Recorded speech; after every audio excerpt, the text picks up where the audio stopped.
What is going on, guys? Welcome back to the channel. Today we're doing something a little bit different. So there's this YouTuber named Lias, and he does soccer/football content, and what he does is he has a series where he goes through individual players and he actually ranks their seasons season by season in this tier list. So I thought, why not do it with hockey, because I'm a hockey content creator, and we're going to do it with Sidney Crosby. So we're going to start from his rookie season, the 05-06 season, and go all the way to the latest season, the 24-25 season. And before we begin, make sure to leave a like on this video and subscribe for some more hockey or just sports content in general. So starting off with Sidney Crosby here, we have the 05-06 rookie season, his first ever season in the NHL, and I'm going to put this into the A tier. So the reason why I'm putting him in A and not S for this rookie season, even though it was an insane rookie season, he had 102 points. He was the youngest player ever to score 100 plus points at the time, and I think he still is.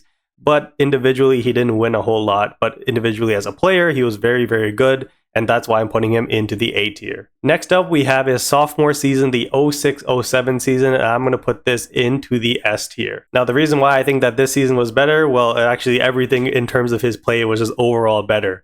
He had more points. He had 120 points. He won the Art Ross, the Hart Memorial, and what was known as the Lester B. Pearson Trophy. Now we know it as the Ted Lindsay Award. He finally makes the playoffs with the Pittsburgh Penguins, whereas the 05-06 season, they didn't. So this is an S tier season for Sidney Crosby for me. So next up, we have the 07-08 season, and this is going to go into the A tier as well.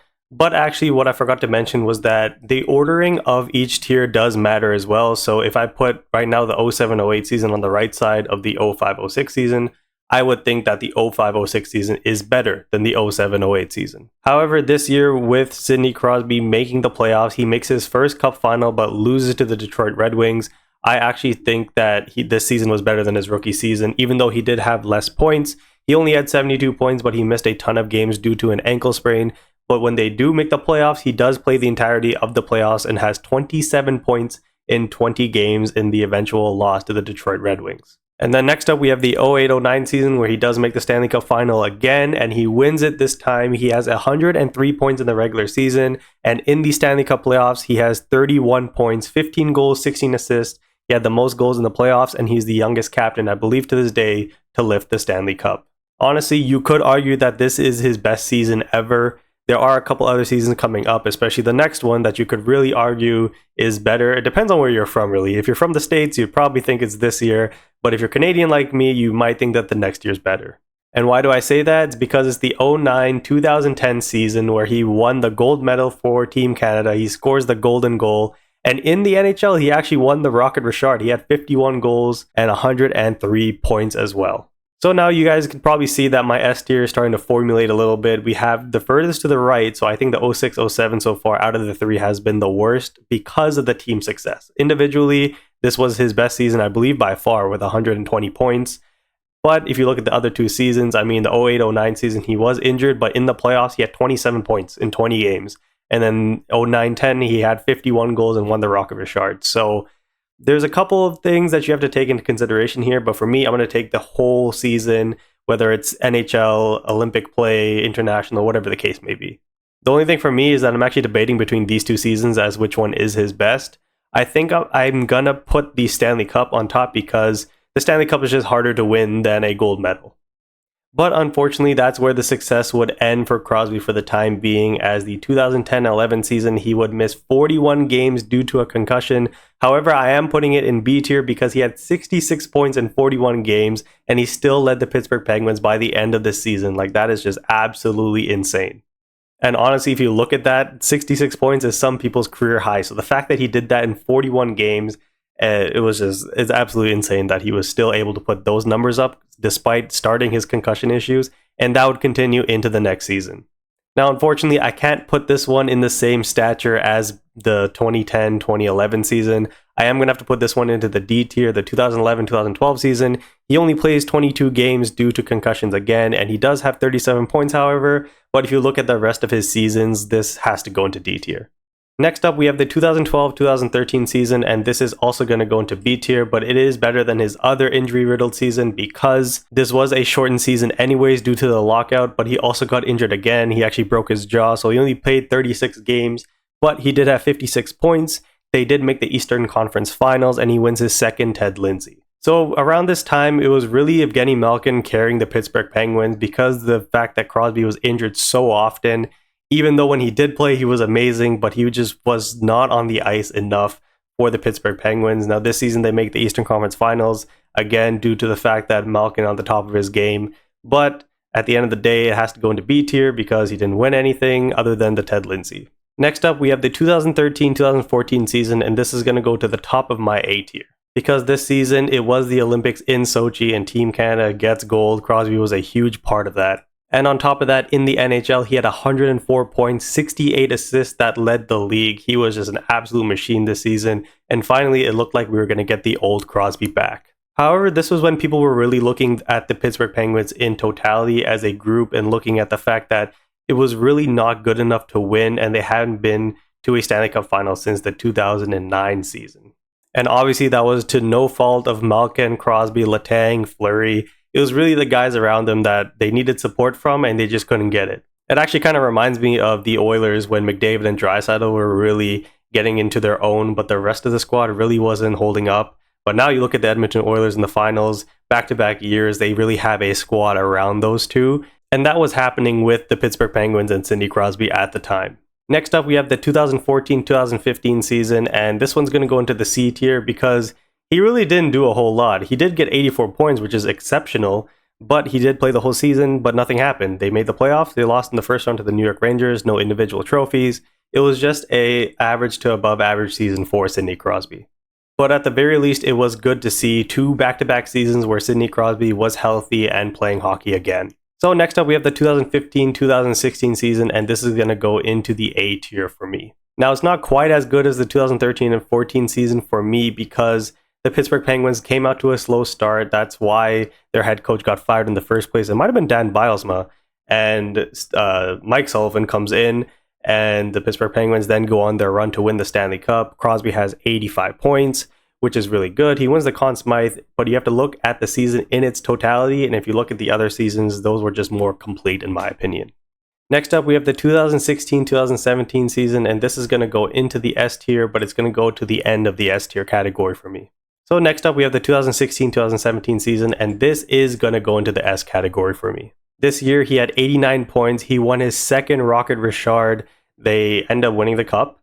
And he ends up winning the second Conn Smythe in a row, even though you could argue it went to Phil Kessel, but I'm not gonna judge if you think Phil Kessel should have won or not, but he did have a very good season. He actually got injured with another concussion, but he was able to power through, and he was a dominant force throughout the entire playoffs. And so I think that this season in totality was better than the 15-16 and the 13-14 season. And not to mention, he actually won the World Cup of Hockey. Remember the Team Canada, Team USA, it was like Team Europe, Team Sweden, and like Team North America, that weird tournament that was actually really cool because we got to see like McDavid, Matthews, Eichel all on one team for Team North America. But it ended up being Team Canada who ended up winning that tournament, and Sidney Crosby again being part of that and being a big reason as to why Team Canada wins at so many of these tournaments. Next up, we have the 2017-2018 season, and the Pittsburgh Penguins could not go 3 in a row, but this season is still going to go into the B tier for me. And if you really just look at the numbers, he had 89 points, which again is really good, but he didn't win a whole lot. They got eliminated in the second round, but in 12 games in the Stanley Cup playoffs, he had 21 points. Now I know if you look at somebody like Connor McDavid, he has like almost 20 points, I think, in like 10 Stanley Cup playoff games. So there is a little bit of a discrepancy there, but 21 points in 12 games is absolutely insane. So for that alone, that has to go into the B tier for me. Next up, we have the 18-19 season, and this is going to go into the B tier category as well. Now, the reason why is because he had 100 points, which is absolutely crazy because he's been averaging like 80 to 90 points. Now he finally hits 100. He's carrying the Pittsburgh Penguins at this point, who are clearly past their best, but they ended up losing in the first round to the New York Islanders in a sweep. Now, again, if you take a step back, a lot of these seasons in the B tier or the A tier could be S tier, but we're comparing it with Sidney Crosby himself. We have to be able to draw a line somewhere with these seasons, and 18-19 unfortunately has to go into B tier, but again, you just have to look at the rest of them. He's just so goddamn good. He's had so many legendary, iconic seasons that unfortunately some of these have to be knocked down a peg or two. But now we're getting into the last 6 years of his career, and a lot of these aren't the greatest because the Pittsburgh Penguins, again, as a team, not the greatest, and him himself, I mean, he can only do so much. So next up, we have the 1920 season, and that one has to go into the C tier because he only had 47 points in 41 games due to the pandemic, and he actually got swept in the first round by the Montreal Canadiens, and I guess it was a wild card game or wild card round. I don't exactly remember how it worked during the pandemic because I think the Columbus Blue Jackets and the Toronto Maple Leafs played in like a best of 5, or maybe it was a best of 3. I don't know, but all I know is that Montreal ended up sweeping them in that round. So unfortunately for the 1920 season, it goes into the C tier. And then next up, we have the 2021 season. That is also going to go into the C tier. He did have a little bit of a better individual season, but again, he misses 55 games due to the pandemic. And then when the season starts up again, they end up losing in the first round to the New York Islanders. So again, not too much to differentiate from the last season. So this one goes into the C tier. Next up, we have the 21-22 season, and this one ended pretty similarly for Crosby like the 14-15 season because they both had 84 points in those respective seasons. He lost to the Rangers in both of those seasons. However, in the 21-22 season, they had a 3-1 series lead and they blew it. I believe he did get hit in the head because I think it was Jacob Trouba who hit him in the head. And he, I think, missed the rest of the series, or at the very least wasn't back to the very best of Sidney Crosby that we know of.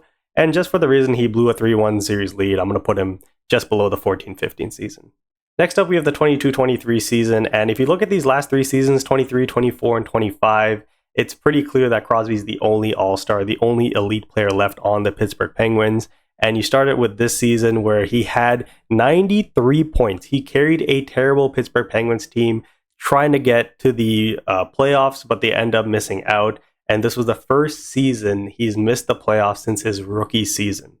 Now, the reason why I have him at the top of C tier is because he had so many more points than the other 2 seasons, and as well as the fact that he was just carrying a really, really bad Pittsburgh Penguins team.